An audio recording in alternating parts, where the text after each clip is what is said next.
put it in my living room. And then when people were gonna ask, what is this? I would say, my vagina is somewhere there. Yeah. Tonight is a night of art and culture. And one thing about me, and the reason why I always say that Montreal is really the best city in the world, is because of the arts and culture scene. It's such a vast and incredible arts and culture scene. However, a lot of people might be surprised to know that the city of Santa Cruz de la Sierra, which is my adoptive city now, is also a city of art and culture. Surprisingly, there's a lot of art and culture. So tonight we are going to go and see different museums, have some wine, enjoy the evening. It's a beautiful evening here. And we are starting at my friend's art exhibition, Julio Gonzalez, and he is doing his first ever art exhibition. He's done a lot of photography exhibitions, but this is the first one. It is called Rastros de Trazos. So we're gonna start by that the evening, and then we're gonna move on to other places, other museums, and just have a great and fun night. Cheers to that. And I heard him say, nothing's ever promised tomorrow today. From the shy like Tim, it's a harder way. So this is in the name of love, like Robert say. Before you ask me to go. I think that this is the beauty with art, right? The beauty with art is that it's so subjective. It's like, I wonder, when he was doing this painting, what was going through his mind, what was going through his spirit. It means something. And that's what's beautiful about art, is that you connect. It allows you to connect. And all kinds of art, whether it be, paintings, whether it be poetry, which is my type of art that I like to use to express myself. And I think it's a beautiful thing how we can use this vehicle to just express ourselves, the things that we're not able to say and to express verbally or in the physical realm, to express it, I think it's just a beautiful thing. So I guess we just pray like the minister say. Throwing some hot cars, things we seen on the screen, it's not all. So we are at our second spot, which is called Pisantina, and we are here for the exposition of Gabriela Castedo. Beautiful exposition. Basically, the meaning is all about the cycle of flowers, right? Where it dies and then it comes back to life, which is something that I absolutely love, because I believe that life is cyclical, right? We go to constant cycles, and I think it's a beautiful thing that we can see that all throughout her paintings here tonight. Cheers to that. I know it, and I heard him say, nothing's ever promised tomorrow today.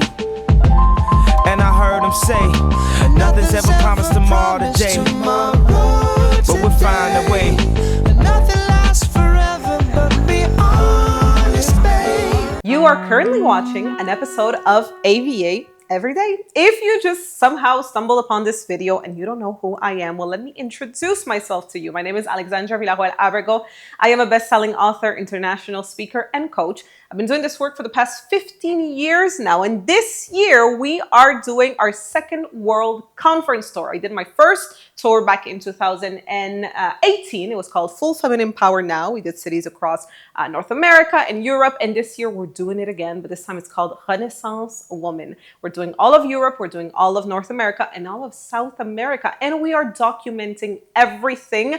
And of course, sharing it here on YouTube, because we want to share the behind the scenes. We want to share the fun times, the not so fun times, the exciting times, the scary times, everything that happens when you go on tour. Because believe me, I've already been through it, and it's fun, it's exciting, but there's a lot of things sometimes that go wrong, and we want to share all of that here. So if you're interested in seeing the different, places that we're going to visit, all of the, like I said, behind the scenes, make sure you subscribe to this channel, activate the notification bell, and if you would like to come and see me live for one of the conferences called Renaissance Woman, the link is in the description below this video. You can also visit renaissancewomanworldtour.com and get your ticket. We're coming to a city near you. Can't wait to see you soon. So we have arrived to the third place of the night, which is called Kiosco Galleria Kiosco. And we are here to see a lot of beautiful art pieces, which we have some art pieces that are paintings. We have also some installation arts, some from Gabu Cegallos, who is a well-known artist here, and also from other emergent artists. So we're gonna go and explore this beautiful art gallery and look at all the beautiful pieces of art.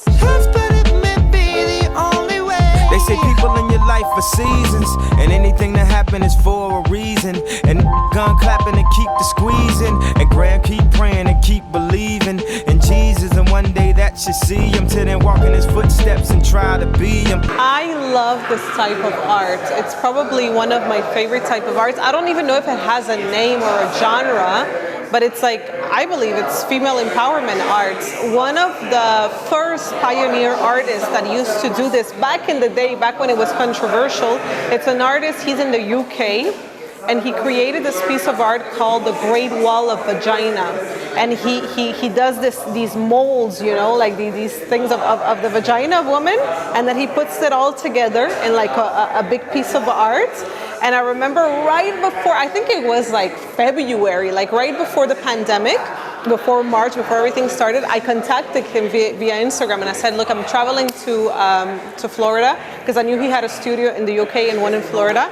And I said, I want to buy one of your pieces of art, and I want you to do one of the how is it called? Not the molds, but yeah, one of the like things of your vagina, right?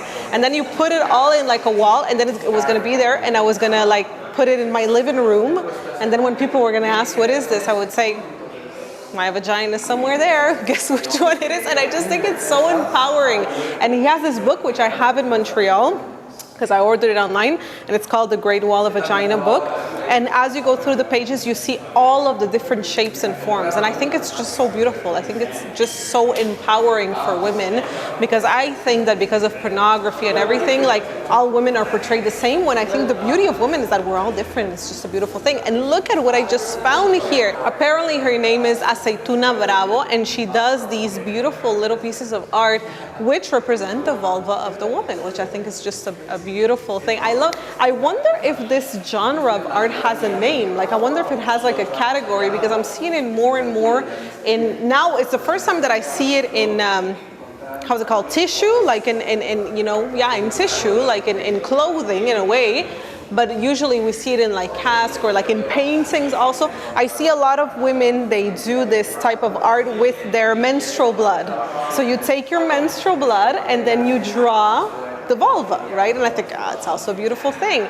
But I love this. I really, really love this. I think it's probably one of my favorite genres of art, because it's so empowering, so beautiful.